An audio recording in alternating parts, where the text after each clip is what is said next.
Então, a gente passei por várias prefeituras e acabei ficando na minha cidade, em Mossoró, né, como um técnico na área de conhecimento, na área de controle dessas doenças, que nós chamamos de zoonoses, né, que são as doenças transmissíveis entre os homens e os animais, né, e vice-versa. Então, me tornei um especialista nessa área, né, me tornando especialista nessa área, como também na área de tecnologia de alimentos. Eu trabalhei em matadouros, frigoríficos, né, e aí apareceu um concurso na Empanguaçu e uma colega minha, ela me incentivava, José, fazer e tal. Eu já estou concursado, já estou aqui e tal, queria mais estudar. É tanto que eu fui fazer o concurso, mas sem muito aquele desejo, né, aquele compromisso de passar, porque eu já estava no meu cantinho, queria ir para outro desafio, né, porque você tem que estudar tudo para ir para um concurso.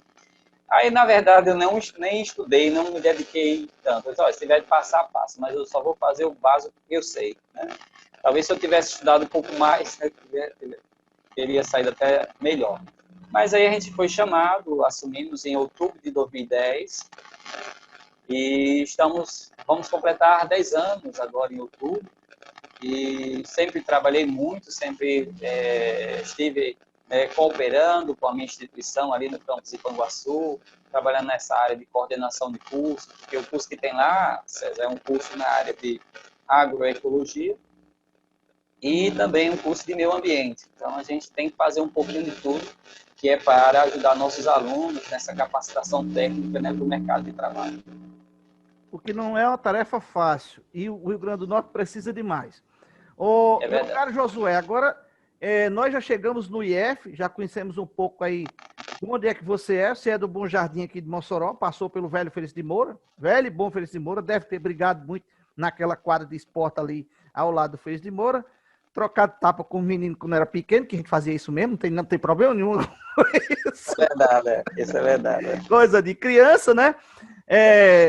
Você se formou em medicina veterinária em Patos, na Paraíba, depois passou a trabalhar em prefeituras do Ceará, se aproximou em Mossoró, depois foi concursado para o IF. Mas não antes, você passou pela transformação, ajudou aí na transformação da ESAM em UFESA.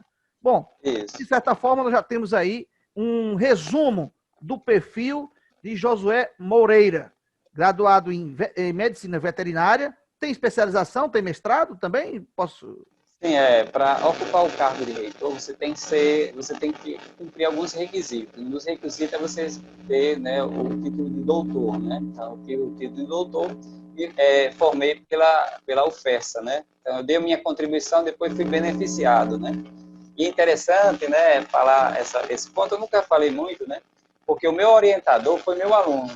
Você imaginou, né? Muito você teve um aluno orientador?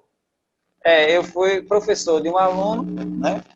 E ele foi meu orientador no doutorado, né? Então, para você ver que a gente sempre está se cruzando. Qual a tese que você defendeu no doutorado, José?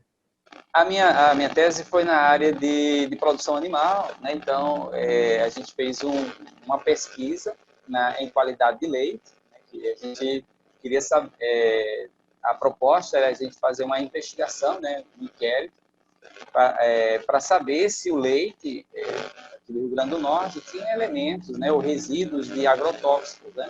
E tem? E a gente detectou algumas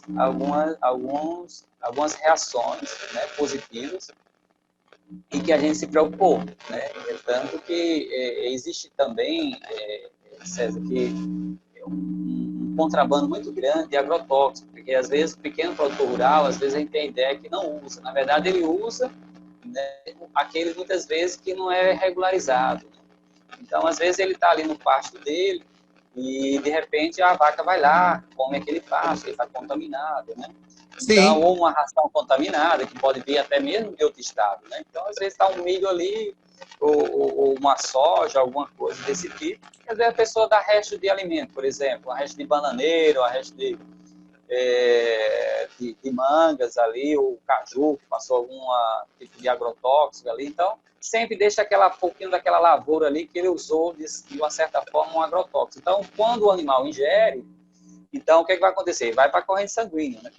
Então, pode chegar no leite, sim, e já existem vários trabalhos científicos comprovando isso. Aí eu fiz no laboratório lá em Santa Maria, no Rio Grande do Sul, e levamos várias amostras aqui do Rio Grande do Norte e comprovamos que existe, né, alguns resíduos. Não deu para eu continuar essas análises, porque cada análise custa em média R$ 600, né?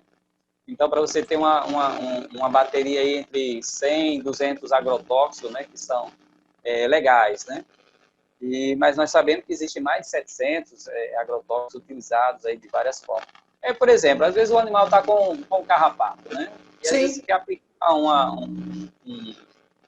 fazer um tratamento naquele animal e às vezes pode ficar na pele do animal e isso aí contaminar o leite de uma forma diversa. Então a gente fez o trabalho nessa linha aí do doutorado, que foi meu ex-aluno e o meu orientador, né? Como é o nome dele?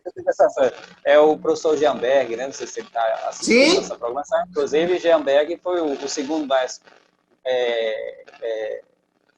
votado, né, na eleição aí da UFESA, né? Isso. Ô, meu caro Josué, agora vamos explicar uma coisa. Eu acredito que quem está nos assistindo quer ouvir isso de você. Como que tu terminou reitor pro tempore do IF? Como aconteceu isso? Explica aí. Na verdade, assim, foi uma surpresa bastante agradável para mim. Vamos por parte, né? Por parte, porque é complicado o negócio. Eu não participei do processo eleitoral. Então, que é uma primeira contestação aí. Isso. Já tem gente contestando porque você não participou. Isso, exatamente. Eu não participei. Mas o dispositivo pro-tempore, você não há uma exigência de você ter participado, né? Sim. Então, é diferente. Você pode fazer o segundo lugar, pode assumir como outra pessoa de fora, né? Então, não há uma determinação quem é que pode ou não assumir a posição de pro-tempore, né? Então, veja só, houve uma eleição, né? Na verdade, não é uma eleição, é uma consulta, né?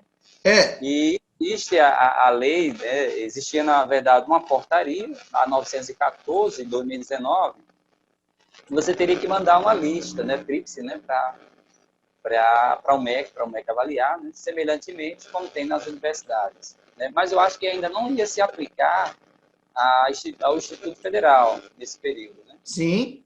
Então, veja que existiu, né, passou o processo eleitoral, né, teve, né, a votação dos 4 candidatos, na verdade foram 4 candidatos, e desses 4 candidatos, né, o primeiro, né, mais bem votado, né, tinha um inquérito, né, que estava sendo investigado, né, um inquérito investigativo que culminou através desse processo, que ainda está sendo investigado, por esse motivo ele não assumiu o cargo de reitor. Mas deixa eu só explicar. Esse processo foi aberto, se não me falha a memória, acho que em fevereiro, né? E aí veio o período de pandemia, né? Então, esse período de pandemia, houve uma paralisação geral, né, de tudo, né? Então, quando chegou no dia 17 de março, né, houve o quê? Uma vacância do cargo, ou seja, existia um processo correndo, né, investigativo, e existia uma vacância, ou seja, o reitor, né, terminou o prazo dele no dia 17, ele não podia mais, então a cadeira ficaria vaga, né, ficaria sem ninguém. E a instituição, de uma forma geral, não pode ficar acéfala, né? Não pode ficar sem um cérebro, não pode ficar sem um comando, né? E aí, eu tinha enviado, né? Tinham pedido o meu currículo e tal, eu tinha enviado para o MEC, mas existiam outras pessoas que também, né, estava sendo analisado o nome de outras pessoas. Eu também enviei sem nenhum compromisso, né? Então, tanto que as pessoas fizeram uma associação por eu ser de um partido, né? E ter sido o nomeado, mas todos sabem que existia um racha entre o presidente e o ex-partido dele, né? Então, eu não estava olhando por esse viés, eu estava olhando pelo viés se eu tinha os critérios que seria as exigências para você ocupar um cargo de elevado, vamos dizer assim, uma elevada responsabilidade que é estar à frente do Instituto Federal, que é uma casa centenária, né? Então, assim, aí surgiu a oportunidade, houve da minha parte o interesse, porque a minha instituição, né? Então eu não sou de fora da instituição, como eu te falei, vou completar 10 anos da minha instituição, o cargo estava vago, houve, né, uma consulta do MEC, os meus critérios, eu atendi a todos os critérios do MEC e a gente assumiu. Mas eu não imaginava, Cesar, que seria da forma que foi, né, e que também que está sendo. Né, mas logo inicialmente não foi tão fácil assim, não. Olha, uma das críticas é que você tem você é do PSL, não é isso? Mas naquela época havia aí um racha do PSL com o presidente Bolsonaro, né? Mas mesmo assim, o Weintraub, que era o então ministro da Educação, optou pelo seu nome, entre outros, segundo você está dizendo. Mas aí se comentou muito que o deputado general Girão, que é do PSL, teria sido seu padrinho junto ao ministro Weintraub do MEC para que você assumisse esse posto pro tempore, ou seja, enquanto se define quem é e quem não é, de fato, reitor do IF no Rio Grande do Norte. Você teve ou não teve essa ajuda, digamos assim, esse apoio do Girão junto ao MEC? Certo. Então, o cargo de reitor é um cargo político. Eu acho que você sabe disso. Sim, né? sim. Então, é um cargo de confiança do presidente da República. Como o presidente da República não pode, né, naquele momento não podia nomear o primeiro local, porque, no primeiro lugar, por está sendo investigado, né, ainda está no processo, está correndo, quem nomeou o reitor pro tempore foi o ministro da Educação, né? Então, assim, para você ver que o presidente a nomeação não foi do presidente da República, né? Foi do ministro da Educação. Tanto que, em primeiro lugar, passando esse problema todo dele e tal, sendo inocentado, quem vai nomeá-lo é o presidente da República. Agora, se houve, da certa forma, eu não tinha amizade, né? A minha amizade no PSL sempre foi, todos sabem, né, com o doutor Daniel Sampaio, né, da Mossoró, foi ele que me convidou, que ele, depois da última campanha, ele me perguntou se eu ainda ia sair, eu disse que essa carreira aí já terminou, né? Não tenho pretensão. Peraí, calma. A carreira que terminou é a carreira de candidato a prefeito de Mossoró. Eu ia perguntar sobre isso, mas deixa só um pouquinho depois a gente volta, tá bom? Tá, é porque naquele momento eu vi que não tinha estrutura, né? Então eu disse, olha, eu posso te ajudar, né? Mas assim, eu não tenho uma amizade, né? Eu comecei a criar uma amizade com o general, o deputado Girão, após eu ter assumido, né? Ele foi me conhecer melhor e tal, a gente passou a conversar, né? Mas até então, o meu nome foi escolhido dentro de uma questão técnica, primeiramente, né? Porque se eu não tivesse os critérios, eu também não teria assumido. E se não fosse eu, Cesar, seria outro. Eu tive a oportunidade, né? E tive interesse, né? Mas jamais passou na minha cabeça de ser reitor da minha instituição, porque a gente sabe que dentro da instituição já tem toda uma formação para se chegar a reitor, que é os grupos, né? Você vai formando os grupos dentro da instituição e você vai formando ali as ideias, né? Mas, assim, se teve a decisão política, né? Acredito que antes disso teve os critérios técnicos, se a pessoa atendia ou não a esses critérios técnicos, que eu acredito que eu atendi e estou aqui, né, com uma questão normal. Já seria difícil, César, mas imagine você trabalhar com o avião, imagina assim, sobrevoando, né, tem que consertar o avião no ar. Eu já ia fazer essa analogia aí, lembrando o seguinte, amigo, você assumiu um caminhão com um pneu estourado, 2, e você foi encarregado de trocar esses pneus. Mas quando você chegou lá, já encontrou um motorista à deriva. Meu amigo, me conta aí, como é que tu recebeu o IF nessas condições para gerir? O que fiquei mais surpreso foi assim, quando eu vi alguns colegas, né, algumas pessoas perguntando, meu enteado, né, que horas eu ia chegar, que horas eu vinha, né, e aí o telefone não parou, né, e eu nunca recebi tanta mensagem, não sei como as pessoas descobriram meu celular, César, mas foram aproximadamente umas 10 mil mensagens no meu celular. E aí eu disse, bicho, como eu tô conhecido, né? Eu não conhecia as pessoas, né? Era xingamento, né? E era palavrão. Teve muito xingamento, ameaça? Teve bastante, né? E tanto que quando vem de colegas seus, né, que trabalha com você, aquelas imposições, De né? professores também?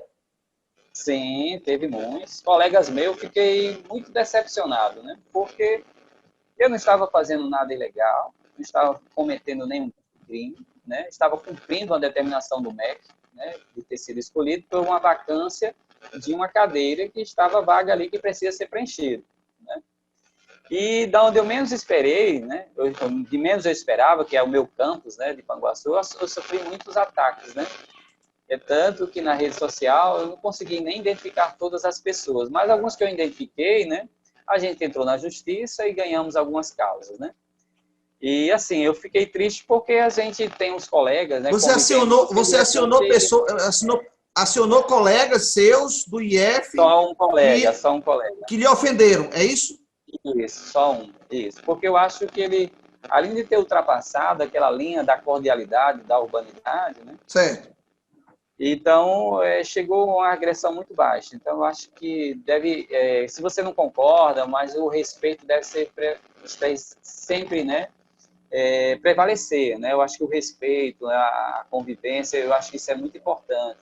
E, além do mais, é uma casa de educação. Se a gente não der educação, né, e a forma de se expressar, então, que tipo de formação, de educação a gente está repassando para os nossos jovens, deles serem truculentos, de desrespeitar a lei, né, de respeitar a questão organizacional, a ordem, né, democrática. Então, foi uma situação muito difícil. É tanto que eu cheguei, César, e aí não tinha como eu ser nomeado, porque estava a entrada da reitoria estava completamente lotada de carro, não tinha como descer, né? É tanto que nossos advogados desceram para conversar com a turma lá, mas foram muito ameaçados, foram muito humilhados, né? Quer dizer, advogados, né, que estavam tentando haver um diálogo para a conversa, mas eles foram muito atacados, né? Por meus colegas, né? Que eu fiquei muito triste com relação a isso, porque por mais que você não concorde com determinadas coisas, mas você tem os meios legais, né? Você tem a justiça para você ir atrás dos seus direitos e não esse vale tudo, né? Então eu não sou muito nessa linha. Josué, a principal crítica, acredito eu, que seja o fato de você ter assumido um posto que quem teria vencido essa, digamos, o principal nome dessa lista, porque são 3 nomes, que o presidente vai escolher um dos 3. Dessa lista tríplice, digamos assim. São 4. 4, no caso do IF são 4. No caso aí era o professor Arnóbio. E o professor Arnóbio não pode assumir. Por quê? Momentaneamente ele está sob investigação, sob sigilo. Eu não falo nem muito sobre esse assunto, porque eu sou suspeito em falar.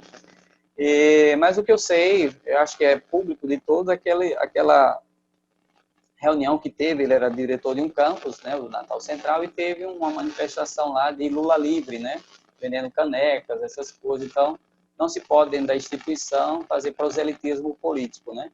Nem de um lado, nem do outro. Agora, você deve discutir. A política, aí, por causa né? disso, não pôde nomear? É isso? Eu não sei se só é isso, né? Porque deve ser algo muito sério, porque você sabe que houve todo um processo, né, da justiça, né? Foi entrado na justiça, né? Lembro muito bem que eu estava aqui com uma semana, eu fui exonerado do cargo pelo presidente, né? Pelo Abraham, e o presidente da República nomeou o primeiro lugar. Lembra disso? Então, o MEC recorreu e está na 5ª região da Justiça aqui em Recife, né? Então, o processo está sob sigilo nessa investigação e está também na Justiça. Quer dizer, eu não tenho nada a ver com isso, né? Porque se eu tivesse algum problema, eu não tinha mais voltado, né? Eu já tinha ajeitado minha mala, sabe, César? Rapaz, pensa num negócio difícil onde eu entrei, né? Mas agradeci a Deus, né? Eu sempre fui um cara muito espiritual, sempre deixei minhas coisas muito na área, assim, na vontade de Deus, e eu disse, fiz minha oração, fiz minha mala. Quando eu estava me organizando, né, para ir dormir, recebi uma mensagem dizendo, não, você tem que ficar aí. Aí, pronto, eu vou desfazer a mala, né, vamos continuar o trabalho de novo, né. Então, você vê que o processo está na justiça, não tem nada a ver com isso. Tanto que eu não entro muito nesses detalhes, César, eu acho que isso não diz respeito, né, a história da nossa instituição, né? Então, é tanto que eu não dou muita entrevista, não porque eu não gosto, você sabe que eu gosto muito de falar, eu gosto de ir para a rádio, eu gosto de ir para a televisão, mas eu tento guardar a imagem da minha instituição.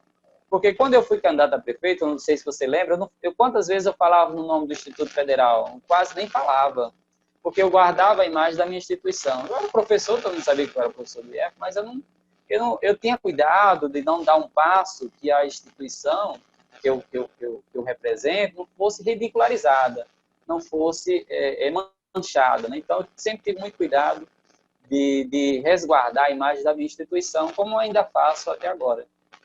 Muito bem. Como é que você está recebendo as críticas, um tanto pesadas também, posso dizer, tanto dos estudantes quanto dos seus colegas, como você já bem frisou aí, mas também da classe política. Muitos dos políticos do Rio Grande do Norte, vou dizer direto, caíram de pau nos seus pinhachos porque você aceitou essa missão de reitoria pro tempore no IF. Aí uma missão dada pelo MEC, não pelo presidente. Eu fico triste também, né? Porque quando às vezes inclusive de alguns desses, né, que a gente, né, tem uma certa referência em termos de política, né? E sabe que existe a lei, né? Então, assim, eles são, vamos dizer assim, eles têm a responsabilidade também de fazer a lei. Então, deveriam ter tido cuidado também de ter retirado esse dispositivo de pro tempore, né? Dentro da lei, né? Porque é um mecanismo de proteção do presidente da República, seja o presidente atual Bolsonaro, ou como foi anterior o Temer, a Dilma, o Lula, né? Então, tudo isso tem uma legalidade do processo. Então, algumas críticas eu achei bastante pesadas, né? Sem saber nada da minha história, achando que eu era um interventor vindo de Brasília. Outro disse, ninguém sabe nem de onde ele veio, né? Ou seja, eu não sabia do Bom nada. Jardim, agora eu sei. Então, eu não sabia nada da nossa história, nem sabe nada da nossa história, ou seja, fala-se e repete coisas, né, como uma coisa mecanizada, né? É tanto que, recentemente, a gente recebeu o telefonema, né, da senadora, né, sobre projetos, porque, para você ter uma ideia, houve um investimento de emendas parlamentares na casa de 50 milhões de reais, né, para dentro do Instituto Federal. Uma destinação de recursos. Isso, das emendas parlamentares individuais e emendas parlamentares de bancada, né? Então, e a gente tem um bom uso desse recurso, né? Tudo que foi destinado, né? A priori, foi destinado para a aplicação que o deputado e os senadores destinaram. Então, eu acho que uma das que investiram sua emenda parlamentar de 1,5 milhão, né, para a Natália Bonavides, né, foi toda destinada, não, o reitor, o gestor, ele pode destinar esse recurso para onde ele quiser, porque eu sou o ordenador de despesa. Mas do jeito que foi, né, o deputado federal, destinou para aquele A, para B, para C, foi da mesma forma, eu não tive nenhuma intervenção no sentido de dizer que aquele recurso vai para outro lugar, né? É tanto que eu tive que pedir a permissão da deputada, porque houve um recurso de 400 mil reais para o Natal Central, ou foi 500 mil reais, e as pessoas estavam querendo colocar para outros campos. Eu disse, olha, só vai para outros campos se você tiver uma documentação que a deputada endosse esse desvio, porque se ela colocou 500 mil reais para Natal Central, vai todos os 500 para lá. A não ser que ela me dê uma justificativa que ela quer dividir com outros campos, entendeu? Então, eu sempre tive muito zelo com essas emendas parlamentares, e estão sendo usadas para reformas, né? Porque as emendas são muito importantes, César. Eu estou vendo como é importante você ter um deputado federal dentro de uma cidade que assista, porque o recurso do município não dá para você cumprir com todas as responsabilidades, né? Então, eu encarei assim, as críticas é porque o cargo não é público, o cargo não é político, então tem que vir da política também um pouco pesada, né? Mas eu também recebi boa sorte, né? Hoje eu tenho uma boa relação, já tenho conversado com o deputado, lógico, Girão, né? Que é a Carla Dixon, mais recentemente. O Beto Rosado tem sido um parceirão, né? O Beto Rosado, eu acredito que nós vamos fazer grandes parcerias. E tem também de Lages, esqueci Benes Leocádio. Benes Leocádio, conversei com ele, né, com o Walter Alves, aproveitei essa viagem do presidente para... o reitor agora está nesse momento agora da xícara, né, para ir bater lá as portas do deputado atrás de recursos para o próximo ano. O próximo ano não vai ser fácil, vai ter uma redução aí de 18% de orçamento, então a gente vai ter que enxugar um pouco mais aí as nossas despesas e a gente precisa aí do apoio do nosso deputado federal e pode ter certeza que eu vou bater a porta de todos, né? E também dos nossos senadores. Nós temos 3 senadores, tem o Stevenson, que eu tenho mais afinidade assim com ele, conversa, tem a senadora Zenaide e tem o Jean Paul. Cara, Josué, diante de uma chuva de crítica, uma revolta geral dos estudantes, também de professores de todos os campos, né, aqui no Rio Grande do Norte, eu fiquei imaginando como é que tu conseguiu formar uma equipe para trabalhar. Na verdade, a minha alegria foi quando eu cheguei sozinho, né? Só tem um colega que disse, olha, eu fui escolhido, mas eu só vou se você for comigo, eu não tenho coragem de chegar lá sem mais ninguém, né? Então, eu achava que, assim, as pessoas iam ter hombridade no sentido de ser a instituição, que a instituição estivesse acima das questões políticas e ideológicas, né? Esse foi meu pensamento inocente, né? Então, quando eu vi a recepção, eu disse, vixe, Maria, e as redes, e o meu telefone e tudo, né? Foi bem, eu não consegui entrar, né, no horário previsto. Mas eu disse, no dia 21, era o dia de Tiradentes, aí eu vou voltar para Mossoró, então na quarta-feira eu venho, né? Aí fui na Polícia Federal, né, também para fazer um boletim de ocorrência, de ameaças e tudo mais. E vou já dar uma passadinha lá na reitoria, eu sei que não faz mal não, mas eu estou com a sensação de que esse pessoal foi embora. E quando nós voltamos, passando em frente à reitoria, não tem mais ninguém, né? Aí a gente entrou, né? E tomamos ali posse, falamos com o nosso procurador de justiça, né? Ele atendeu a gente muito bem, mostrou como é que era o processo todo, e fizemos nossos agradecimentos a Deus por ter chegado até ali, e aí no outro dia era feriado, na quarta-feira, né? Quando eu fui, já estava aquela multidão de gente, eu disse, é melhor eu ir para o hotel, então eu fiquei um bom período mudando de hotel por causa de algumas ameaças que a gente recebia, né? E montamos a nossa equipe. Para minha surpresa, César, quando eu fui para casa, para Mossoró, feliz, né? Porque achava que tinha cumprido uma tarefa, né? E interessante, César, quando chegou no sábado para o domingo, aquela equipe que eu fiz, né? O primeiro escalão, desistiram, boa parte, né? Desistiram por causa das ameaças, eram as mulheres querendo se separar do marido, se não deixasse o cargo. Eu disse, rapaz, eu não sei, esse povo não gosta de dinheiro, porque eu tenho 44 cargos, né? Desses 44 tem cargo de 6 mil, 5 mil reais, né? E fora outros valores que tem mais diversos. Eu disse, rapaz, numa crise dessa, esse povo tudo rejeitando, né? Função, então são bem ideológicos mesmo, né? E aí a gente foi conversando com outras pessoas e fomos tentando sensibilizar. E a gente viu que era importante montar a equipe, né? E a gente foi organizando. E de lá para cá, hoje eu acabei de nomear mais 2 pessoas ontem, né, na área da PROEM, pessoas de alto nível de qualificação, são 2 pessoas aposentadas, mas que ainda querem contribuir. E eu achei isso fantástico, né? Demos as boas-vindas. E nossa equipe hoje talvez falta aí uns 4 ou 5 cargos para serem ocupados, né, que tenham uma retribuição, né, de gratificação. Mas são cargos, uma CD4 e FG1, FG2, quem corresponde aí a 900 mil reais, e o cargo de CD4 aí em torno de 3 a 4 mil reais, mas são poucos cargos que a gente tem. Então, não foi fácil, eu aprendi muito, né?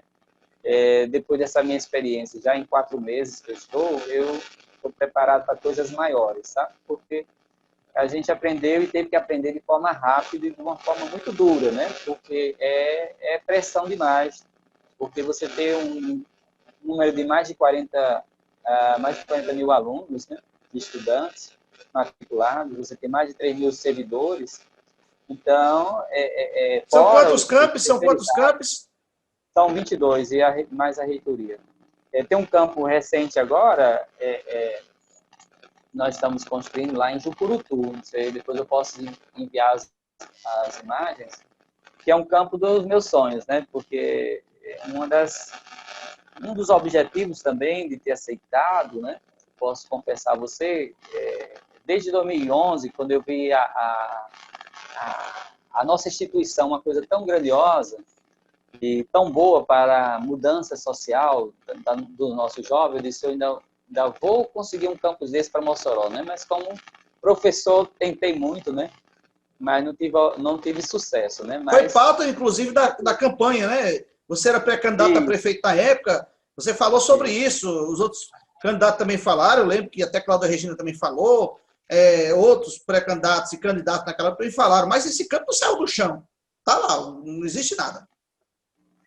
Mas eu tenho fé que nós vamos conseguir. Eu sei que nós estamos numa crise financeira, né, muito grande por causa do Covid-19, essa pandemia afetou muito os cofres públicos, né, mas eu já tive um aceno positivo, né, por parte do MEC, né, no sentido de começar, né, com algum campus menor, né, lógico, com a escola, tanto que eu já falei com Rosalba, né, se ela tiver uma escola que a gente possa começar um campus, devagarzinho, né, e que a gente possa começar um curso, né, que a gente tem novos caminhos, que é o sistema de ensino EAD, a gente vai tendo uma maturidade para quando no momento certo a gente ter um investimento aí de 10 a 15 mil reais para formar um novo campus aí da cidade de Mossoró. Pelo menos esse objetivo da gente não saiu, né, da nossa mente. Sempre quando eu falo alguma coisa com o meu superior lá no MEC, eu disse, olha, o campus de Mossoró, né? Eu acho que ele já deve estar irritado comigo, né? Mas eu falo. Pedir não custa nada, né, César? Mas a gente tem esse mossoroísmo, né, dentro da gente, né? Tudo querer para Mossoró também, né? Mas a gente que tem essa responsabilidade hoje de ter mais de 20 campos, né? Campi, né, em todo o Rio Grande do Norte, então a gente tem que ter um pouquinho mais de cuidado para não gerar muito ciúme, né? Mas todos já estão com seus campos, suas cidades, né? Tem a cidade de Touros também, que pede um campo, tem a cidade lá de São Miguel também que pede, então todo mundo pede, né? Porque é uma escola de excelência, é uma escola de muita qualidade. Deixa eu justificar aqui a questão de Mossoró. Mossoró é uma cidade que é polo da questão da educação, também da saúde, comércio. Converse para cá aquela questão de bancos. E na questão da educação, a gente tem a UFESA, tem a UERN, tem algumas estruturas também particulares aqui na cidade. A UFESA e a UERN e o IF aqui de Mossoró fica na região leste da cidade. A cidade de Mossoró tem 300 mil habitantes e tem uma circulação de mais ou menos 50, 60 mil por dia, vindo dessas cidades vizinhas. Esse IF que você disse que você está aí confirmando que defendeu e defende a construção, fica na região norte da cidade. E nós temos um problema sério de mobilidade de um lado para o outro. O nosso transporte público, eu não posso nem dizer que é ruim, porque é péssimo, não presta mesmo, é ruim, e você não vai dizer que não é, porque você mora aqui em Mossoró, você sabe disso, e quem é de Mossoró sabe disso, e a criançada que mora aqui no Santa Delmira, Abolição 4, 3, toda essa região oeste da cidade sofre para poder estudar numa escola técnica e para a universidade, etc, etc. Sim, é uma obra muito importante para Mossoró, um IF na região oeste da cidade. Seja lá quem quer que faça. Se for você, parabéns. Se não for você, parabéns para quem fez. Isso aí é um depoimento meu. E era para ter muito mais, porque você pode calcular que a parte oeste de Mossoró talvez tenha quase 200 mil habitantes ou mais. E não temos a universidade desse lado de cá. Temos particular.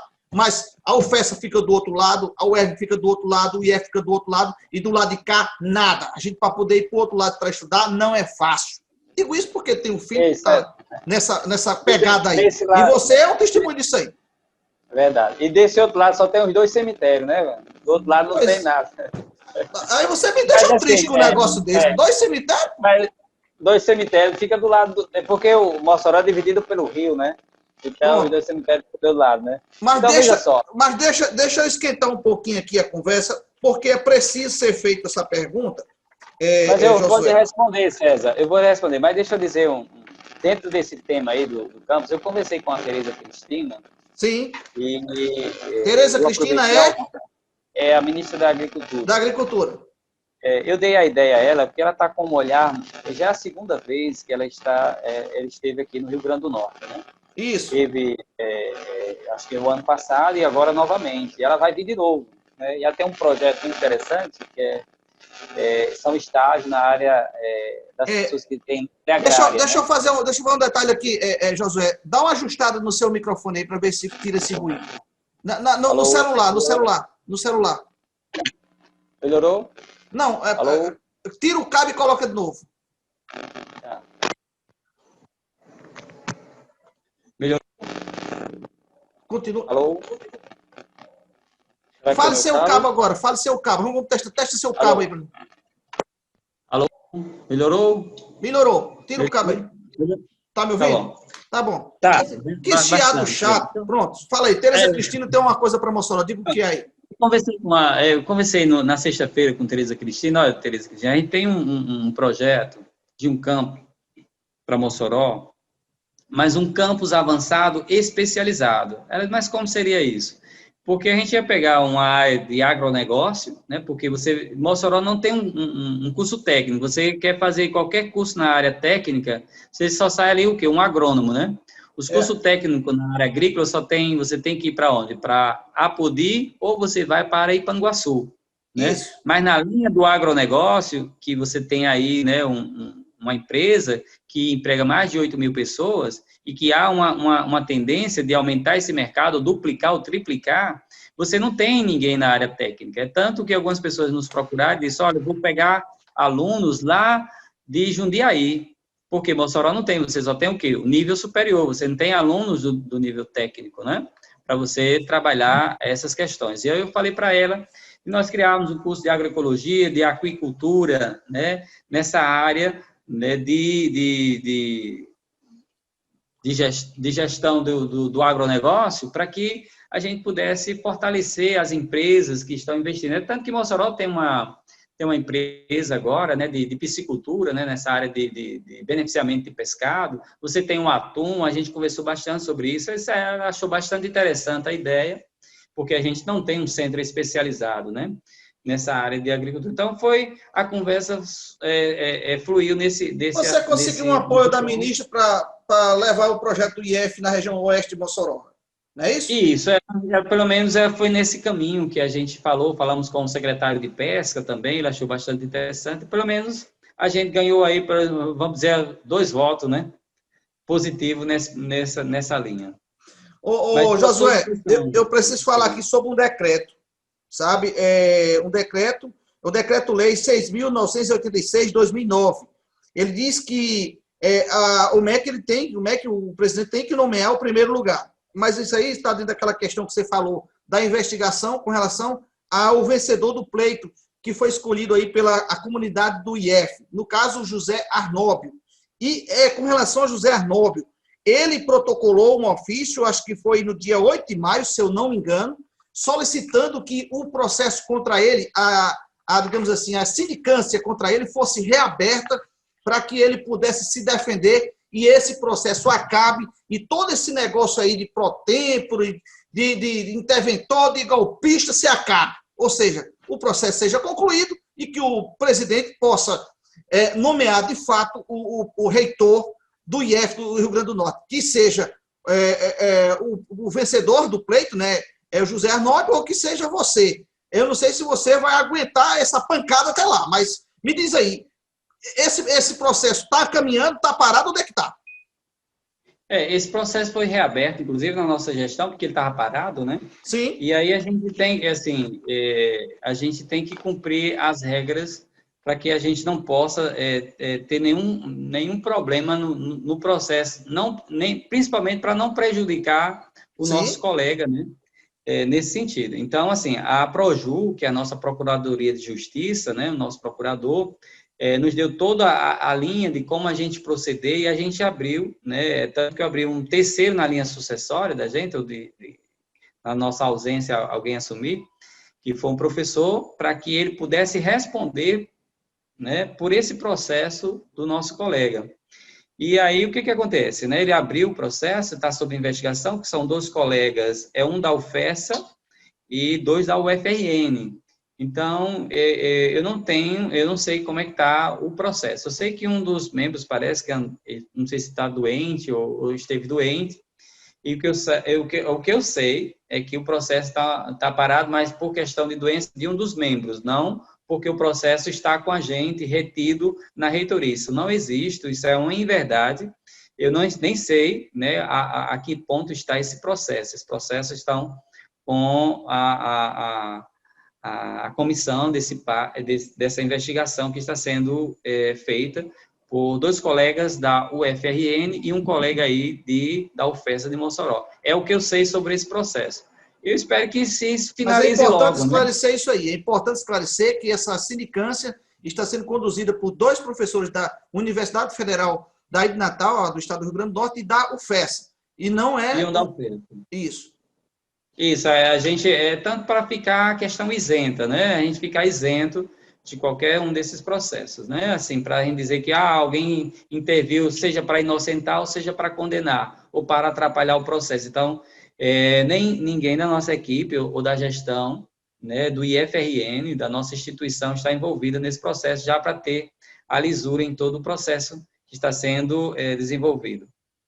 Tenho que fazer também uma colocação aqui, porque me foi cobrada e você disse que era franco nas respostas, está sendo até agora, eu agradeço a você, Josué. Nós temos ainda 6 minutos.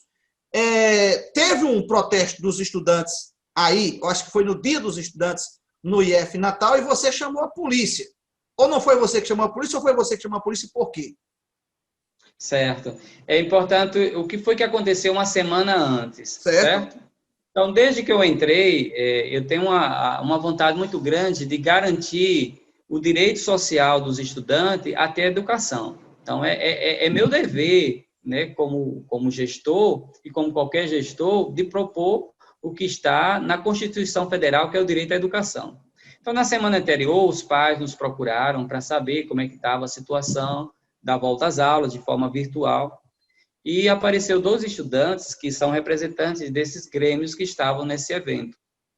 E eles pediram para participar e tal. Olha, a reunião é dos pais. Se os pais concederem, comigo não tem nenhum problema. E aí os pais permitiram que eles participassem, ficaram lá quietinhos, né? Até teve um momento que eles queriam participar, mas os pais mesmo disseram, não, vai chegar o momento de vocês também, né? Então, eu falei para ele que estava à disposição, né, protocolasse, né, existe um protocolo, né, existe uma ordem, né, uma sequência, que seria ele passar no gabinete, protocolar um ofício dos grêmios e tal, para a gente atender a esse pedido. Lógico, tem que ser um número menor, porque por causa da pandemia, a gente tem que ter o distanciamento social. Pois bem, falamos com os pais, mostramos aos pais a nossa tendência do retorno das aulas, buscando, né, um entendimento com ele, mostrando o que nós estávamos fazendo em relação ao retorno das aulas. Explicamos tudo aos pais, é burocrático mesmo, o processo é diferente da iniciativa privada, você vou abrir amanhã, abre amanhã, dentro da lei, né? Uhum. A questão burocrática, você tem que mudar toda uma legislação, todas as resoluções, todo um processo, não é assim da noite para o dia, tanto que hoje eu já fiz 3 medidas de referendo para tentar encaminhar os processos. Então, o que aconteceu? Na semana seguinte, né, eu nunca proibi ninguém de entrar dentro da reitoria, né, sempre tinha lá um movimento de pegar cartaz, pegar faixa em locais que são inapropriados, né, existe parecer da Procuradoria-Geral para não fazer isso, mas sempre havia essa insistência, e aí eu fui alertado que estava vendo uma movimentação dos alunos, dos sindicatos, servidores que são alinhados ao sindicato. Eu disse, então, tudo bem, enquanto eles estiverem aí, não tem nenhum problema, desde que não ultrapasse, né, da linha, né, da cordialidade. Então, sempre quando a gente entrava, a gente dizia, boa tarde, só vai ser bom quando o interventor sair, daí sempre umas piadinhas aqui, outra lá, mas a gente ia passando, né? Pois bem, aí nesse momento eu estava atendendo pessoas, estava conversando com o procurador também de justiça da nossa instituição, e de repente a laje começou um movimento lá, né, dos estudantes pulando, né, gritando palavra de ordem, gritando outras coisas lá, fora interventor, fora isso, fora aquilo, e aí eu achei estranho, né? E aí nós tínhamos uma pessoa grávida, né? Nós temos uma senhora grávida, né? Com certeza ficou assustada. e também tinha uma criança no prédio, né? Então, ficamos isolados dentro do nosso prédio. Veja só, nesse interim, com essas movimentações, né, de palavras altas, né, a gente trabalhando, e, de repente, você ser impedido de sair, de entrar, e agora, em pleno horário do almoço, em torno de 11, 12 horas, por aí, eu acredito. E, então, a gente ficou numa situação, e agora, o que fazer, né? Eu liguei para a Polícia Federal, eu pedi, né, alguém que pudesse vir para acompanhar aquele processo, para não ter conflito, né? Desde quando eu entrei na instituição, eu tenho evitado conflito. Agora, o conflito veio até a minha sala, praticamente, né? Que era apenas uma porta de vidro, como as imagens podem ser observadas aí em vários vídeos que saíram. Então, veja só, o que você faria, César, se você visse um momento como esse, né? Você ser impedido de sair e de entrar. Não podia ir para o meu almoço, fiquei praticamente como um momento ali de prisão, né? Então, eu me senti nessa situação, que eu não podia sair e ninguém que estava comigo conseguia sair para evitar o conflito. Por quê? Se um aluno daquele, de repente, batesse alguém ou xingasse alguém, como é que seria a reação? Então, eu senti que foi uma forma de entrar, porque a gente sabe como é que é o processo de entrar dentro da reitoria, tomar a reitoria e ficar na reitoria até que se tenha outras decisões. Eu decidi, eu não vou sair daqui até que as coisas se normalizem, né? E as pessoas que estão comigo possam sair de forma, né, segura. E aí, quando a gente falou com a Polícia Federal, eles só disseram, nós não temos contingente. Eu disse, rapaz, manda pelo menos um, né? Porque a situação aqui... Mas são quantos? Rapaz, eu acho que é em torno de 20 a 30 jovens aí, bastante decididos a ficar aqui e a gente precisa sair. Foi quando ele nos orientou a chamar a polícia militar para que desse esse suporte para eles também. Aí só venha pelo menos para registrar, porque a gente tem medo, né, teme algum dano para alguma pessoa, né, e também o dano ao patrimônio público, né, que se quebrar, como a gente já viu que tem muitas vezes tem aquela quebradeira, então foi uma forma preventiva de uma reação natural que qualquer ser humano teria, né. Entretanto, César, que eu só fui sair de lá em torno de 5 horas da tarde. Então, eles estavam decididos a ficar, né? Evidentemente, quando a polícia chegou, eu não vi, né, nenhuma reação. Eu pedi apenas que os policiais, né, agissem, né, com respeito, não atingissem os alunos, não agredissem os alunos, né? Mas aí parece que já tem acontecido alguma coisa lá embaixo, porque parece, na lei, né, dos policiais, você não pode estar filmando o policial. Foi quando o policial pediu aquele celular e parece que saiu correndo aí. E aí deu no que deu essa situação um pouco triste para a nossa instituição, mas são coisas que ficou aí na história. Mas o nosso chamamento foi nesse sentido. E algumas pessoas dizem, por que você não ficou do lado dos alunos? Eu não posso ficar do lado dos alunos que têm um comportamento totalmente inadequado para o ambiente, porque eles não pediram nenhuma audiência comigo para falar, porque eu tinha conversado com os dois garotos na semana anterior, e esse tipo de comportamento, quando um dos nossos pró-reitores saiu, foi um xingamento de palavra de baixo escalão, então, não é esse tipo de comportamento. Qual era a imagem que a gente estava passando ali dos nossos jovens para a sociedade, já que nossa escola é uma escola técnica, né, para empregar esses jovens, né, como é que o empresário estava vendo, né, essas imagens, né, da nossa instituição? Então, toda aquela imagem que a gente estava tentando preservar, de evitar conflito, de evitar problemas, a gente, infelizmente, não teve como a gente evitar nesse dia, porque houve, de fato, uma invasão inesperada. Foi nessa linha, e essa é a verdade dos fatos. Ok, José, você acabou de explicar a polêmica da Polícia Militar lá no IF Natal. Na ocasião, houve correria dentro da instituição, o policial pega aluno aqui, pega para acolá, empurra para aqui, empurra para acolá. No finalmente, teve até policial afastado. Teve declaração do Josué para cá, declaração do governo para lá. O fato é que essa questão ainda está sendo resolvida. Tem outra questão... Eu fiquei triste, porque eu, inclusive, eu disse ao policial, olha, policial, eu acredito que os senhores, né, por mais que os senhores tenham feito um melhor trabalho dentro da sua área de atuação, mas eu acredito que os senhores vão ser chamados a atenção. mas eu não sabia que seria uma suspensão de um policial que estava fazendo o seu trabalho. Eu só fiz agradecer a eles e continuo agradecendo. E peço desculpa à sociedade por esse tipo de confrontamento que não é da maioria dos nossos alunos, porque por trás desses alunos, muitos de menores, estavam um sindicato que estava incitando esses alunos a esse tipo de manifestação. Então, é tanto que a gente fez uma portaria para evitar esse tipo de acúmulo de jovens novamente, inclusive do sindicato. A gente só aceita entrar na reitoria aqueles que estão e que trabalham na reitoria e que têm algum serviço que precise de ir à reitoria, para justamente evitar casos desse tipo posteriormente.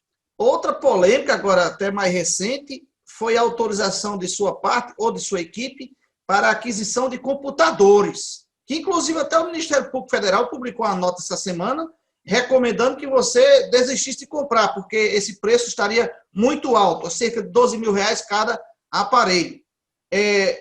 Você poderia falar também sobre isso? Pode, né? Deve falar. Certo. É até uma oportunidade, César, que você está nos dando, né?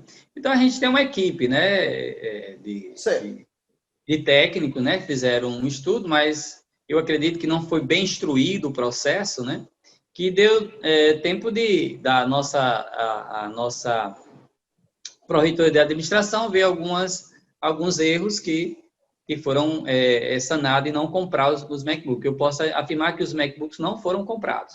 Mas eu posso afirmar a você também, César, que nós temos em torno de 300 equipamentos semelhantes a esse. E já existe uma política, né, dentro da instituição de comprar equipamentos que têm uma durabilidade de 10 anos, um mínimo aí, né? Mas essa recomendação do Ministério Público, que eles nos deram agora recentemente, a gente vai acatar, né, e nós não vamos deixar de comprar os computadores. E tanto que eles fizeram uma comparação dos preços, né, muito semelhante, né, de duas marcas diferentes, fizeram um trabalho aí brilhante, a gente vai recomeçar o processo, porque existe a necessidade de sempre estar renovando os nossos equipamentos. É tanto que hoje eu uso o meu computador particular, eu não tenho um outro computador para trazer para minha casa, né? E outros colegas estão usando o seu próprio computador. E também nós temos uma política de renovação e sempre para equipamentos que têm uma certa durabilidade, né? O custo-benefício, né? Então, a gente vai acatar a decisão da Procuradoria, né? Que é o nosso dever, e sempre dentro da lei, né? E se é tanto que o nosso procurador, José, não há nenhuma irregularidade nesse processo. Se você quiser comprar, você compra sem problema. Não, eu quero evitar problemas, porque isso já causou muitos problemas, eu não quero causar novos problemas. Então, se pode esperar mais um pouco, vamos esperar, e a gente pode, né, comprar ou adquirir outros computadores, como foi recomendados, né, pelo Ministério Público Federal. Até agradecer, né? Porque o Ministério Público Federal fez um trabalho brilhante ali, já dando os preços. Fez um levantamento de preço, de aparelho, fez a cooperação, inclusive, até dos softwares. Fez um trabalho, fez um trabalho brilhante, né? Deu uma ajuda boa para a equipe sua. Estou rindo assim porque essas coisas têm que ser explicadas. Há uma controvérsia agora, muito alta. Às vezes eu fico triste que as pessoas têm uma rapidez na informação e acaba fazendo fake news, né? Como muita gente diz, comprou.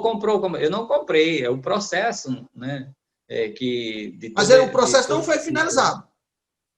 Não foi comprado, não foi nem comprado. Mas você vai comprar. Empenhado.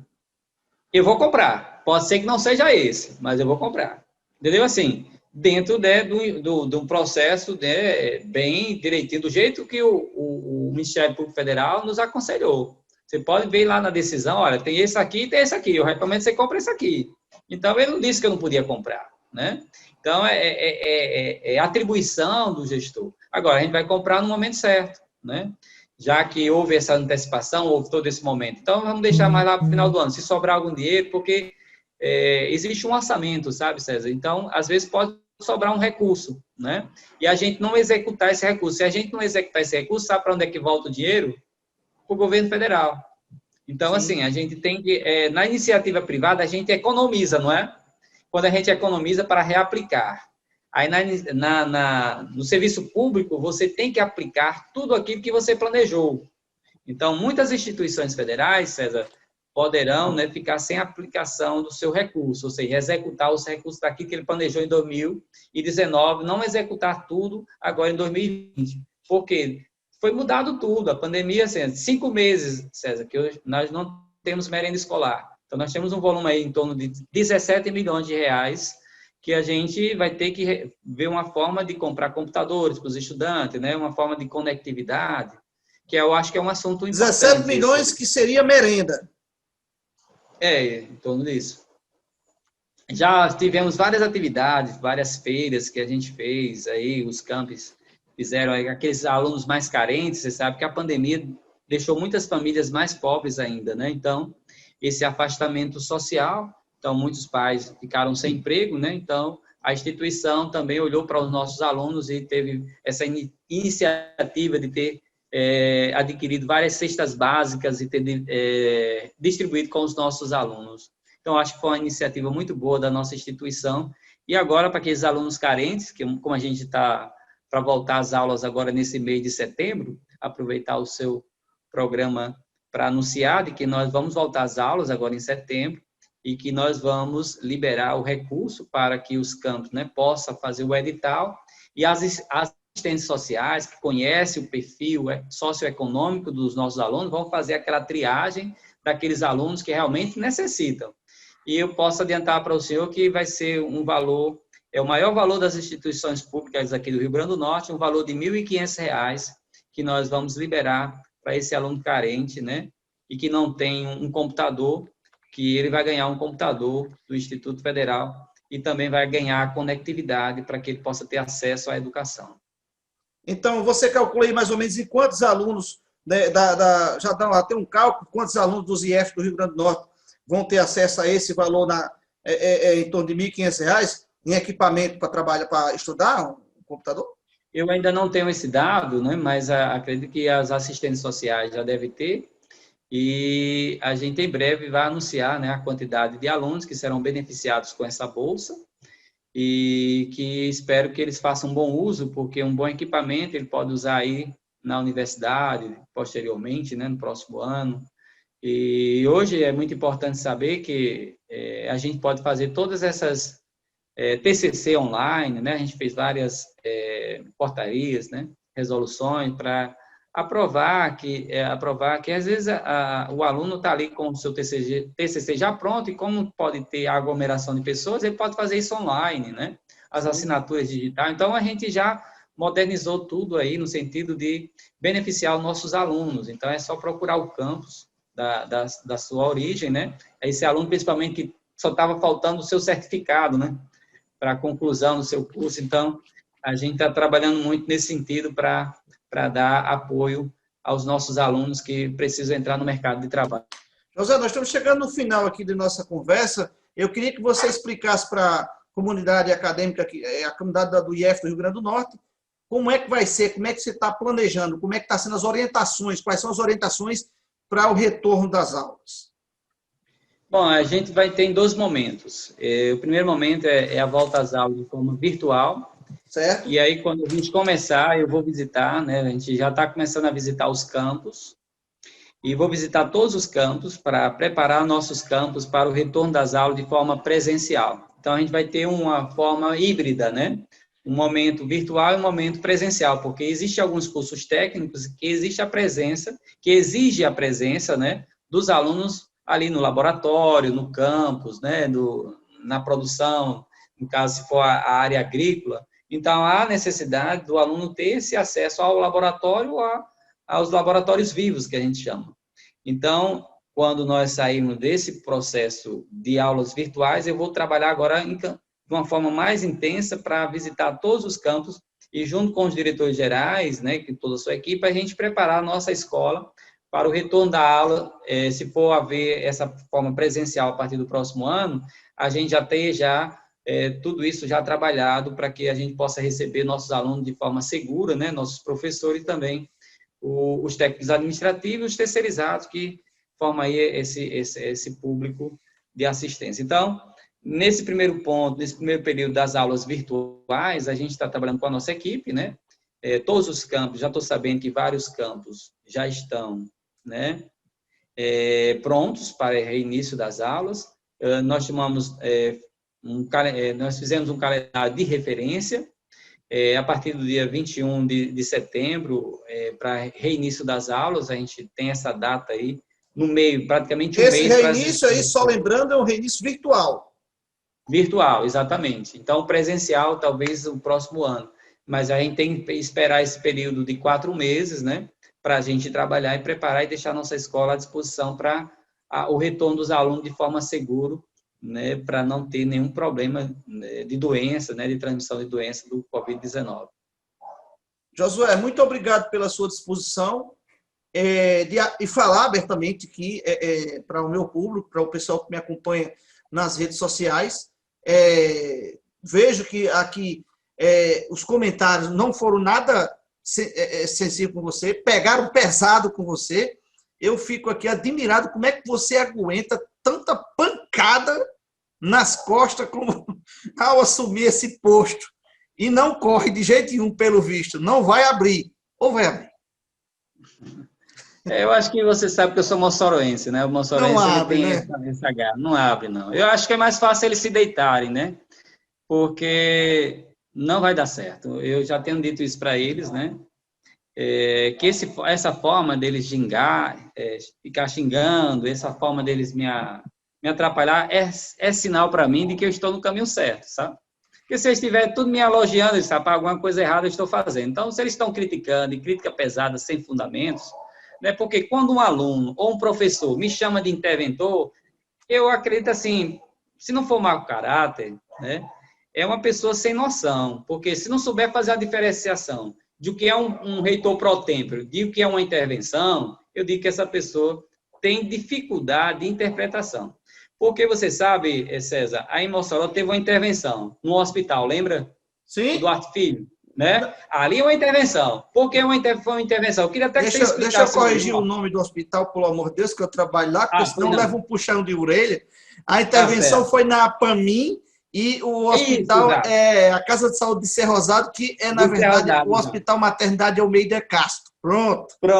Ali é nova intervenção. É uma intervenção judicial. Ali é uma intervenção judicial. Não é o caso no Instituto Federal do Rio Grande do Norte. Eles querem criar uma retórica política, né, que eu acho assim que não há necessidade, né, usando a imagem da instituição em causa própria. Então, esse meu período aqui vai terminar, vai chegar mais cedo ou mais tarde. Esse meu período pró-tempore já está dizendo o nome, pró-tempore. Pode ser amanhã, depois, pode ser daqui a um mês, né? Eu estou aqui só, o quê? Cumprindo aquele período tampão. Então, veja que essa APAMIM aí já faz o quê? Um bom tempo, né? Eu acho que mais de 5 anos, não faz? Começou no mês de outubro de 2014 e continua rolando. O juiz deve dar uma sentença ainda esse ano, porque ele está ainda em liminar, fase liminar. Mas olha só, eu passei em frente ao hospital, mas está muito bonito, não está, Sérgio? Rapaz, eu gostei. Está muito reformado, está bem direitinho, bem organizado, não tem desvio de recursos. Eu vou dizer a você. Pelo menos que eu saiba, não tem mais, né? Nós montamos aquela estrutura, a atual administração, os reitores lá reitores não, os interventores judiciais que foram nomeados pela Justiça Federal para trabalhar na estrutura daquele hospital, pegaram ele com 30 leitos, hoje são quase 200, 50 de UTI NEO, dividido nas 3 fases, né? Tem a UTI adulto, hoje com 15, 20 leitos, dividida lá em setores específicos, para atender as mulheres que têm, por acaso, apareça com Covid. É uma estrutura que foi tão bem organizada, tão exemplarmente administrada, que quando a Justiça Federal decidiu intervir de novo, devido à falta de agilidade do Estado, do município, da União, de ter um hospital de campanha em Mossoró, chegou para mim e disse: vocês têm capacidade de administrar um hospital para Covid? Os interventores, sim, a gente não tem problema nenhum. A gente começa isso faz amanhã. Depois faça. E isso está acontecendo, agora está 4, 5 meses funcionando também, o Hospital São Luís, e é uma demonstração de competência. Mas a situação é um pouco diferente da sua aí. Bem diferente. Exatamente, porque é isso que eu estou falando. Então, não há uma ação judicial no processo, né? É uma questão legal, existe esse mecanismo, né? É uma intervenção política, então. Hã? É uma intervenção política? Não. Não, isso se chama, está na lei, isso é uma ação pro tempore. E nós já conversamos isso no início, Sim, né? Ou sim, seja, sim, sim. Tô existia o relembrando. quê? Uma vacância, né? Uma Uhum. vacância da vaga, né? Do cargo, né? Ou seja, o que tirou em primeiro lugar não podia assumir. Ia deixar a instituição sem nome, sem pessoas? É, não pode. Aí, se não fosse Josué, seria outro. Uhum. É óbvio, né? Então, assim, como eu tenho um alinhamento diferente, né? Ideologicamente diferente da maioria, então tudo que eu faço tem que dar errado para eles, né? Então, assim, Mas, eu Josué, tomo uma decisão, eu estou falando da né? questão da intervenção política, porque o José Arnóbio e outros professores, vários professores do Estado aqui do Rio Grande do Norte, eles não seguem a mesma linha do ministro Weintraub naquela época. Eles não seguiam de jeito nenhum. Sejamos corretos, o ministro Weintraub não aceitava e não aceita, enquanto esteve lá no posto de ministro, algumas condições. Ele foi muito claro com relação a isso. Vou mudar tudo. E uma das Isso. formas que ficou bem claro isso no IEF do Rio Grande do Norte foi esse. Não vou nomear o primeiro lugar porque ele é de esquerda, ele defende as políticas de esquerda. Vai lá, tira ele. Então é essa sensação, essa que eu fiquei, essa imagem que eu fiquei. Olha, o ministro não vai colocar o que ficou em primeiro lugar, porque, na verdade, existe o decreto 2009, que diz que tem que ser ele, aquela coisa toda. Não vou botar porque ela é de esquerda. Então é isso que eu estou falando. Seria uma intervenção política partindo do ministro. Não estou falando de você. Estou partindo do Não, ministro. claro. Né? Agora, os Não alunos e sei. os professores do IF acharam e estão achando ruim porque você aceitou. Eles queriam que Isso. você não tivesse aceitado. É isso. Ora, E você está me dizendo isso, que se exato. você não tivesse aceitado, outro teria aceitado. Claro, eu sempre uso essas duas palavras, oportunidade e interesse. Se você tiver essas duas, casa. Agora, existe uma palavra muito semelhante à outra, né? Oportunista e politicagem. Você vê como as palavras se parecem, né? Sim. Então, quem é que gosta de politicagem? Ninguém gosta. Todo mundo gosta da boa política, né? Assim é o meu pensamento. Então, veja só, se você tem uma oportunidade, a oportunidade surgiu ali, você tem todas as credenciais, todos os critérios que atende a nomeação para aquele cargo. Tinha outros nomes, o meu foi o escolhido do processo, né? Então, assim, isso é difícil entrar na cabeça de muitas pessoas, mas a gente segue o barco andando, né? Então, eu não tenho medo de nenhum dessas pessoas que têm me ameaçado. Trabalho, ando livremente em todos os lugares, não tenho esse tipo de receio, né? Mas a gente fica triste porque as pessoas não sabem fazer a diferenciação dos processos, né? Tanto que, quando esse processo finalizar, deve haver uma decisão, não é verdade? Se Sim. ele for inocente, ele assume o cargo, e quem vai nomeá-lo é o presidente da República, né? Se ele for condenado por algum processo, aí o que vai acontecer? Ou vai assumir o segundo lugar, ou vai assumir uma nova eleição, mas eu tenho o quê? A minha responsabilidade é garantir a educação dos nossos estudantes, deixar a instituição, né, como ela está funcionando, todo mundo trabalhando para que eu possa passar, né, essa faixa de reitor para quem é de direito, né? Então, assim, esse período que eu estou passando aqui, além de estar aprendendo muita coisa sobre a administração pública, é um período em que eu estou o quê? Resguardando a nossa casa centenária, né? Eu não estou fazendo nada de ilegal, não estou fazendo nada que atrapalhe as pessoas, nem estou perseguindo ninguém. Pelo contrário, estou sendo perseguido e todos os meus atos são milimetricamente fiscalizados, né? Então, a gente pode errar, César? Podemos errar, nós somos humanos, né? Mas se tiver chance, sempre que se eu cometer um erro e voltar atrás para tentar corrigir, eu irei fazer. Se eu errar com algum colega, falar alguma coisa que ele não gostar, eu também posso pedir desculpas, né? Porque o que acontece é que quando você não tem o respeito mais, ou seja, quando o aluno ele te xinga, né, como professor, ele ultrapassou a linha, né, da cordialidade, né, que deveria existir entre as pessoas. Então, esse tipo de comportamento que eu fico assim dentro de uma casa de ensino, de educação, que eu fico a questionar a quem eles estão servindo, né? ao que motivo, né? Que todos nós deveríamos estar, todo mundo trabalhando para voltar às aulas. Não é porque Josué está aqui, como eu vejo muita gente tentando atrapalhar desde o início para não voltar às aulas, né? Então, assim, porque quando o próximo chegar, as coisas já estão bem adiantadas, já estão bem trabalhadas, né? Eu pensaria assim, né? Imagine, vamos para uma realidade de prefeitura. Tem gente que trabalha para o prefeito ir cada vez pior, para que ele possa ter uma oportunidade para tentar consertar. Eu penso o seguinte, por exemplo, aí em Mossoró, a Rosalba acertou bem direitinho. Eu tenho que dizer onde ela acertou e criticar pesadamente onde ela errou e dizer, olha, nesses erros aqui eu vou fazer isso, isso e isso. Agora, ficar dizendo, nossa, não fez nada, não fez nada, não fez nada, não fez nada, não faz nada, eu acho que essa é uma retórica muito complicada.